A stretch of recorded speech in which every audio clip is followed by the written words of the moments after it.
Multiple fires burning across the Austin area last night, leaving AFD with a lot to investigate this New Year's Eve. We'll take you inside an eventful night for the wrong reasons for the Austin Fire Department. And a cold front just to our north for now moves in as we head into the new year. We'll show you the impacts plus 2 storms for the coming week. New Year's Eve in New Orleans, a lot going on, but for the Longhorns, it's just the night before the biggest game of their lives. We've got a live report coming up. Happy New Year's Eve, everyone. Thank you so much for joining us tonight. I'm Avery Travis. We begin the news tonight with a terrifying escape for a family of 10. According to the Austin Fire Department, 8 people and 2 kids narrowly made it out of this fire at this home in East Austin. The Red Cross and the Austin Police Victim Services have now stepped in to help this family. Meanwhile, AFD is investigating a string of suspicious fires overnight and this morning in southeast Austin. You can take a look at this scene out of the Jimmy Clay Golf Course where 2 different fires damaged lawnmowers and turf maintenance equipment. An early estimate of the damage totaled $400,000, but a manager of the Parks Department told our crew at the scene the damage is now likely closer to $1 million. While working to put out that fire, additional crews were called to a nearby apartment complex for reports of a mattress and trash fire. Our photojournalist Lauren Ryan spoke with the property manager there. He says it's been vacant for a while some work takes place, but that he and some other workers have dealt with a person coming onto the property and even trying to burn some curtains there, even just up to a few days ago. An arson investigator confirmed the fire did start inside the property. AFD also worked a 4th fire just a couple of blocks away. You can see how close all 4 of these are on this map that's on our website right now.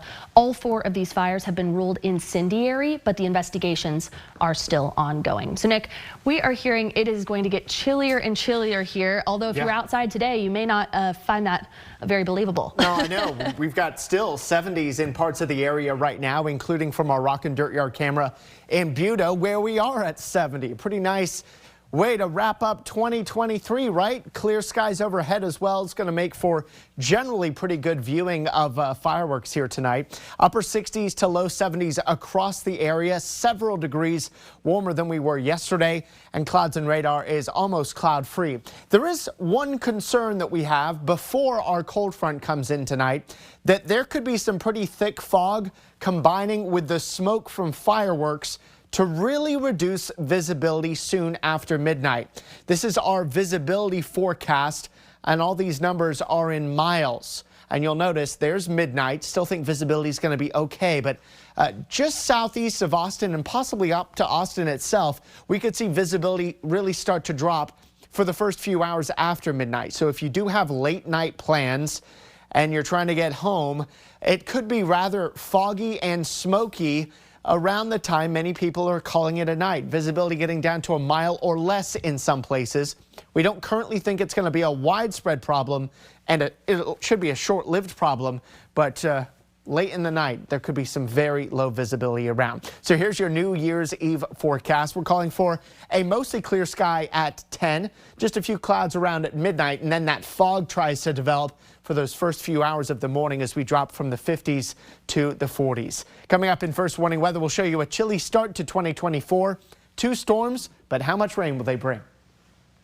Nick, I love those fireworks on that graphic, but we've got a live look for some real fireworks. We're taking you across the world to Berlin, Germany, where the New Year's Eve celebrations are actually already underway because they are ringing in the new year right now. It just struck midnight there, so they're launching off fireworks around the city to celebrate and welcome 2024. Back here at home, though, preparations are underway right now for Austin's very own celebration. Let's take you live out to Auditorium Shores right now. We see the city is getting ready to kick off New Year's in style, but not before some ice skating at the ice rink at the Long Center. The most Texas thing we've ever seen. Some ice skating in high 60s, early 70s. We love it. That is how we celebrate here in Austin, Texas. Now, the grounds open up at Auditorium Shores around 7 in just a couple of hours. That event is free. You and the family can enjoy live music, food trucks, vendors, and then about 5 minutes before midnight, there'll be the big countdown to the New Year's Eve fireworks.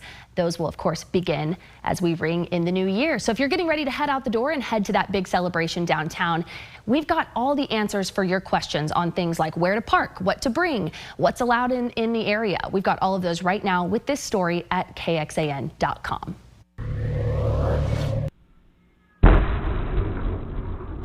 Another loud booming sound shook areas around Georgetown late last night, with several KXAN viewers hearing that blast just before midnight. One viewer who lives in the Saddle Creek neighborhood said the sound shook the floors and windows of their home. Georgetown police, their chief there, said they heard the boom. He said it was right about the same time, but he says the Williamson County Sheriff's Office responded to a water main explosion. So those two things could be connected, that and the mysterious sound. But still, the chief says the actual cause of the boom remains unclear. Well, a plane carrying 300 migrants from San Antonio landed at the Chicago Rockford International Airport early this morning. The migrants then boarded buses bound for Chicago, according to the Winnebago County Police. In a statement, the city of Rockford said those on the plane were instructed not to exit the airport property at any time before loading up onto those buses. As more migrants are sent into Chicago, the city's mayor is pressing the White House for more aid. They say they're grappling with how to house, feed, and educate tens of thousands of migrants. Chicago has seen over 25,000 migrants arrive in the city since August of last year. Well, the last Powerball drawing of 2023 took place last night, but nobody won. So the big jackpot is valued at just over $786 million. And now that jackpot's going to roll on into the new year with an estimated $810 million during the next drawing, which will happen on New Year's Day, January 1st. That would rank it as the 5th largest Powerball jackpot yet, the 10th largest U.S. lottery jackpot ever. So it's a pretty big deal. If a ticket does match all 6 numbers tomorrow night, the estimated cash value will be nearly $409 million. According to the Multi-State Lottery Association, the odds of winning right now, if you are headed out the door, take this to note, the jackpot is 1 in 292 million. Not bad odds. Well, Europe's longest reigning living monarch has now announced that she will abdicate after 52 years. Denmark's Queen Margrethe II, who is very popular there amongst Danish people, made the announcement today during her New Year's speech. The 83-year-old queen said she'll be stepping down on January 14th in just a couple of weeks and will be handing the monarchy over to her son, the crown prince. Denmark has Europe's oldest ruling monarchy, and it can be traced back to the Viking king Gorm the Old, who died in 958. Well, sore throats, runny noses, you're probably hearing those coughing sounds all over town. It's an unfortunate theme of the weekend for many, and our Nick Bannon is digging into the allergens that are dampening some of the holiday. Oh, the sounds of the city of New Orleans. Long road for this Longhorn football team to get to this point. Even longer for Steve Sarkisian. I've got more on that coming up. Well, if you're ending 2023 feeling a little under the weather, you're not alone. Irritating allergens are out to play over this holiday weekend. Look at this. That's demonstrated pretty clearly here in this video from viewer Joe Ann Ellis. Take a look at this big cloud of what looks to be cedar pollen just flying off of that tree and floating through the air in the Hudson Bend area. This is just enough to make you sneeze. And this is even worse from cedar, more cedar pollen there in Valenti from viewer Judy Peckert. Lots of allergens flying through the air. In fact, we did a number of calculations here, and it looks like today's cedar count was the highest it has been all season. Very high and trending higher. Mold is low and trending lower. And of course, we've got another cold front coming through tonight that may kick up cedar even more. As far as your temperatures were here today, we were warmer than average for the last day of the year, a high of 72. We'll show you a chill down for the first week of the new year and several opportunities for rain in first warning weather. As the election gets closer, we're spotlighting races for you to watch. And Democrats in the Dallas area face a really interesting choice here in the upcoming primary. Dallas Representative Victoria Nievo Criado will challenge incumbent Senator Nathan Johnson. Our Monica Madden spoke with both of them about what's at stake this primary. Have fought tooth and nail in the House to kill bad legislation that's disproportionately impacting our communities. Dallas Representative Victoria Nievo Criado planning to give up her safe House seat to go for the Senate. We need somebody who's going to be stand up and fighting for our community. And so we want to take our fight from the House to the to the Senate. But in that endeavor, she's taking on fellow Democratic Senator Nathan Johnson rather than challenging a neighboring Dallas Republican. I will be a different type of senator, and we'll work hard and to pass good legislation, at the same time stand up for the values that are important to our district. Niave Criado says Johnson has not done enough to thwart what she views as bad legislation from the majority party. The fact is, he doesn't feel that sense of urgency, but people from our community do feel that concern. We have to stand up to fight when there is so much at risk. Johnson says he welcomes the competition. No one's entitled to a seat. I'm not entitled. She's not entitled. But as the minority party thinks Democrats need to focus their energy on taking Republican seats. But if we're concentrating our resources on getting better government, democratic values, that kind of thing, I think we can do a lot better than for one member to go after an effective member. As Democrats, we need to be having this debate and discussion. Are we going to be, are we comfortable with the status quo? Are we comfortable with business as usual? Johnson rejects her assertion that he has been ineffective. If you're going to get something done in that environment, you've got to work with the people who are there. It doesn't mean you bow down to them, but you can't win without a majority. And I do pass bills. Reminding his voters of bipartisan wins that he has accomplished. Whether you're helping people with something like Medicaid expansion, education funding, or the fundamental infrastructural things like water and electricity, I'm working on those big issues. A Senate showdown with early voting set to start in February. Monica Madden, KXAN News. First warning weather with meteorologist Nick Bannon. Let's get to it. Lots to talk about, including first up, this cold front just to our north. This will be sliding through central Texas, approaching midnight and soon after midnight, bringing chilly air through the first week of the new year, starting tomorrow. See what the temperatures do as we head through the night. Here's that cold front moving through parts of the hill country before midnight, 11 o'clock. Still, we're in the 50s, though, in Austin, 60s in our eastern counties leading up to midnight. The front doesn't clear Austin until a few hours after midnight, so I think we stay in the 50s through at least the first couple hours of the night before these numbers start to fall, and then we start your Monday morning and your brand new year in the 40s in most places, even some 30s in the hill country. We're going to continue to feel the chill through the day here tomorrow, thanks to a northerly breeze, keeping temperatures in the 50s most of the afternoon before we start to cool off again here tomorrow night. So what does this mean for your New Year's Eve plans? Well, at midnight, we'll be in the low 50s in Austin. Winds out of the southwest for most of us, but the northwest for those in the hill country. Partly cloudy to mostly clear skies, but watch out.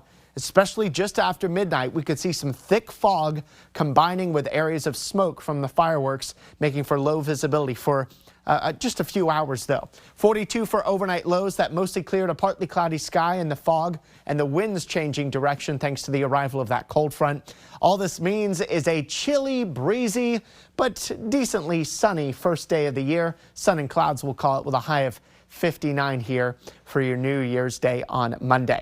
Now let's talk about rain. We've got multiple opportunities. The first storm is bringing just a few spotty light showers to parts of California right now. This is storm number 1. This is going to dive southeast, cross over Mexico and into Texas here by Tuesday. Storm number 2 is not this one. That's heading for Alaska. Storm number 2 for us is right here. That will eventually bring more rain as we head into Friday. So storm number 1 arrives Tuesday afternoon and evening, bringing a widespread rain with thunderstorms. Then we get a break on Wednesday and Thursday before storm number 2 comes in for Friday. A wet day. That rain starts early in the morning, continues through Friday evening and night.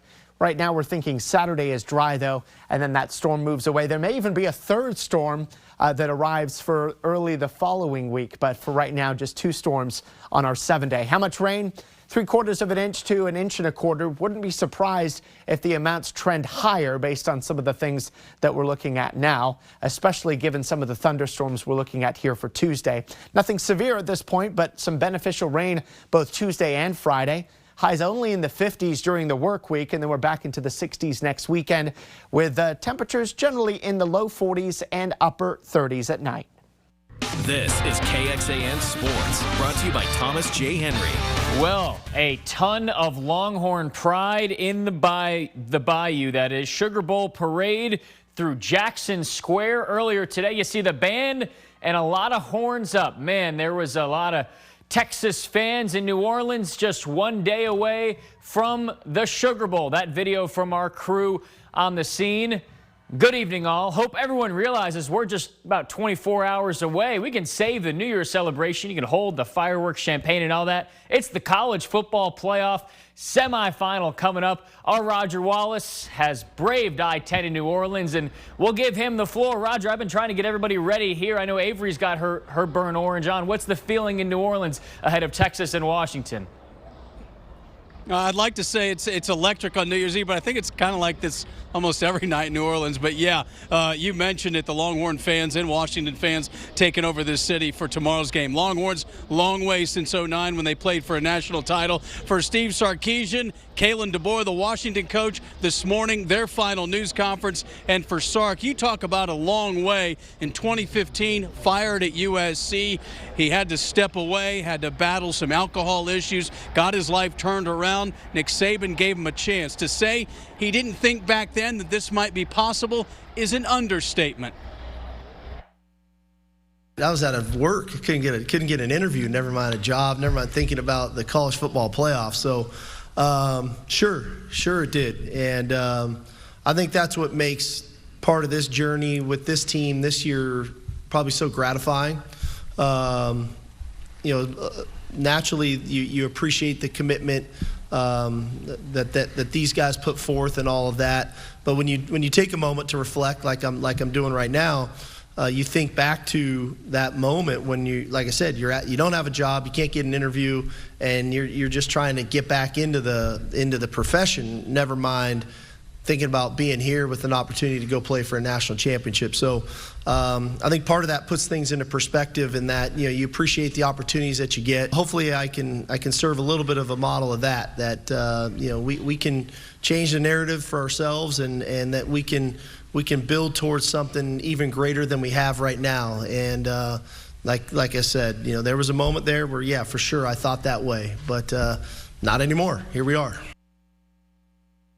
Here they are. Of course, Sark's first head coaching job at Washington, now trying to beat the Huskies to get on to the college football national title game a week from Monday in Houston. We'll have a lot more tonight on game night after Sunday Night Football from New Orleans. Noah? I was going to say, we're going to be keeping you guys busy. Our whole team is there. We got Roger, Jonathan, our photographer, Ty Bynum as well, going to have coverage tonight on game night. As we said, just one day out from the college football playoff, Texas and Washington. That, of course, after the Rose Bowl between Alabama and Michigan. Should be a very fun Monday. Everyone pace yourself tonight. All right, coming up, a crazy NFL Sunday for both Texas teams, and one didn't even play. We're breaking down all the details next. All right, welcome back. Imagine when things get most important, you lose your most important asset for 2 weeks. It'd be like if Nick went on vacation there before a winter storm. Just unfathomable. Same thing happened to the Houston Texans. But now Nick, or in this case C.J. Stroud, is back. Rookie quarterback having the outstanding season. Keeping things going today. Second quarter, just up 3-0, but then they'll find Brevin Jordan get on into the end zone. You can tell he was thinking about what to do when he scored here and decides to just break out the little shimmy afterwards. Second quarter, again, 10-0 at this point. Probably should have just handed it to Derrick Henry if you're Tennessee. They just get lit up, and Mr. Rankins, big man touchdown. Houston all over Tennessee in this one. They take down the Titans. Let's head to the NFC East today. Eagles and Cardinals. Man, we didn't think we'd be showing highlights of this one. Philly should have ran all over the Cardinals, but fourth quarter, Philly up 3 with 90 seconds left. Kyler to Greg Dortch. Yeah, Arizona's got a chance to not only tie it, but win it down to the 5-yard line with about a minute to go. Then on second and goal, I know all Dallas fans are on the edge of their seat watching this with glee. James Conner into the end zone. Touchdown. The unthinkable. Arizona able to take down Philly. And that even bigger news because of what happened a night ago with the Cowboys.